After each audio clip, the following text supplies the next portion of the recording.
नमस्कार बंधु माने, आज आमे सुनिबा ओडिशार एक सत्य कहानी माँ कालीजाईଙ୍କ कथा पथ। चिलिका ह्रद मझिरे थिबा कालीजाई मंदिर सह एही कहानी जड़ित पर।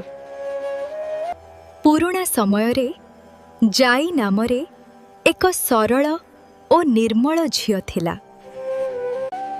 विवाह परे से नौकारे स्वामींको घर को जाउथिले। हठात भयंकर झड़ आसीगला। पवन जोर रे बहिला, तरंग बड़ हेला, नौका डूबीगला। दुखर कथा कांद्रे जाई सेही झड़रे जीवन हारिले। लोकमाने कहंती तांको आत्मा सेठी रहीगला एवं लोकंकु सुरक्षा करिले। धीरे धीरे से माँ कालीजाई भावरे पूजा पाइबाकु लागिले। आजि मध्य नौका चालक माने जीवा पूर्वरु माँ को प्रार्थना करंती।